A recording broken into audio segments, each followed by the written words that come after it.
Suspiria 2018 isn't just a horror film, it's architecture, it's dance, it's the ghost of the 20th century brushing against your skin. Luca Guadagnino's remake transforms Dario Argento's surreal and vibrant fairy tale into a cold modernist nightmare, where every corridor, every chair, every gesture carries the weight of history. Today we're diving into how Suspiria uses architecture, interior design and conceptual art to build one of the most unsettling films of the decade. The original Suspiria is a scream of colour, but the remake places us in Berlin 1977, a city fractured by walls, by politics, by the ghosts of war. Production designer Inbal Weinberg described their approach as creating a world that felt realistic but layered with a witchy underworld just beneath the surface. To build that realism, she said they immersed themselves in the visual culture of the time. When we were designing the realistic layer, our aim was authenticity. We delved into research of the time, we watched films that took place in Berlin in the 1970s. We really wanted to stay as real as possible. Berlin in '77 was a place suspended between tensions, Weinberg explained. Berlin at the time was a sombre place, a lot was happening underground, this spirit of anarchy. But architecturally and visually it was very grey, a place with a wall, and in various parts of the city, a no man's land. Here, the horror isn't supernatural, not yet. It's architectural, it's historical, it's the feeling that the city itself is watching. The Marcos Dance Academy, our central location, is a building with a memory. Shot in the abandoned Grand Hotel Campo de' Fiori, it was redesigned into a decaying modernist labyrinth.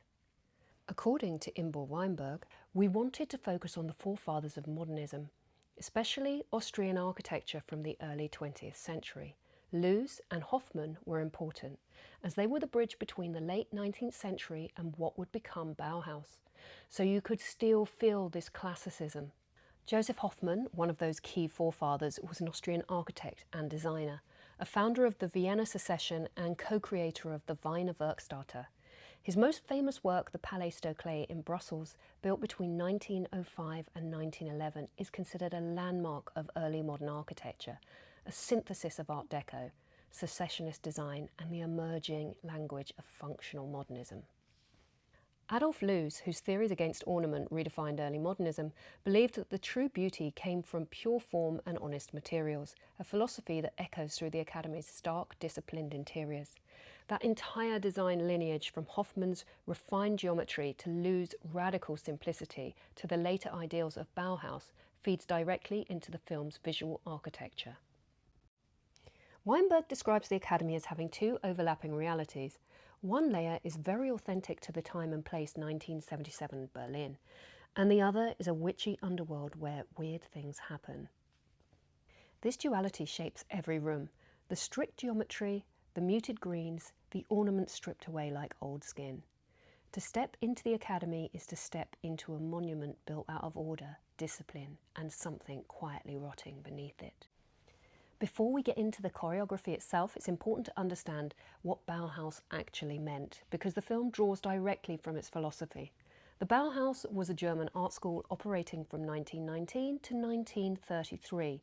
Founded in Weimar by architect Walter Gropius, it aimed at something radical, to reimagine the material world by unifying all of the arts into one form.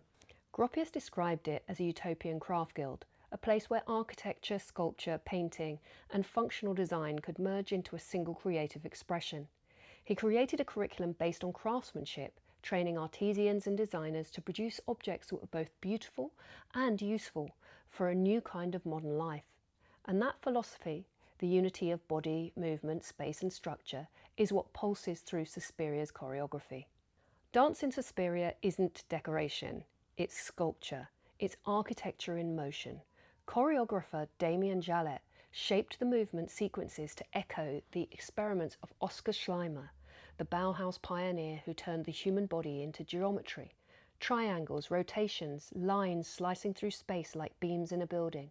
Guadagnino said he wanted the choreography to feel like a ritual inscribed into the architecture itself.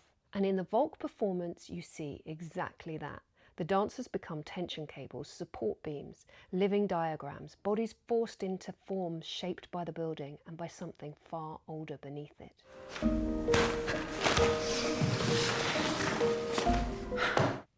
The power of Suspiria lies not just in its big moments, but in its rooms, its objects, its domestic spaces turned uncanny. Take the witch's kitchen, a direct reference to the Frankfurt kitchen of 1926, the first modern fitted kitchen, modernism's promise of efficiency and order. But here, that efficiency becomes something darker, a site of ritual, a place where order becomes control. The dorm rooms are a layering of decades, Bauhaus textiles, 70s plastic furniture, worn wooden panelling. Nothing matches, because this building isn't from one era, it's a palimpsest of trauma. When Sarah descends into the underlevels, the Academy's facade peels away. The Art Deco staircase gives way to brutalist corridors, bare concrete, sharp edges, the architecture of post-war anxiety. And deeper still, rooms that feel womb-like, organic, primordial. It's as if the building is regressing, moving backwards through architectural history towards something ancient and hungry.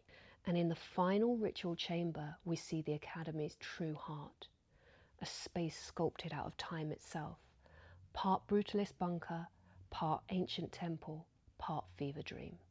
Weinberg described it perfectly, a place where modernist rationality meets ancient chaos.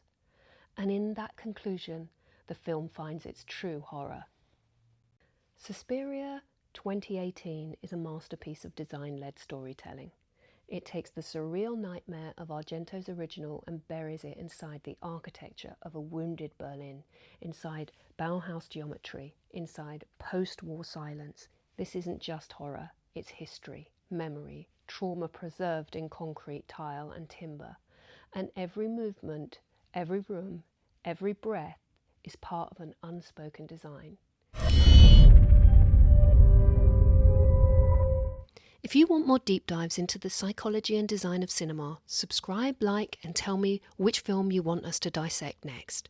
Until then, remember to listen to your buildings. They always whisper back.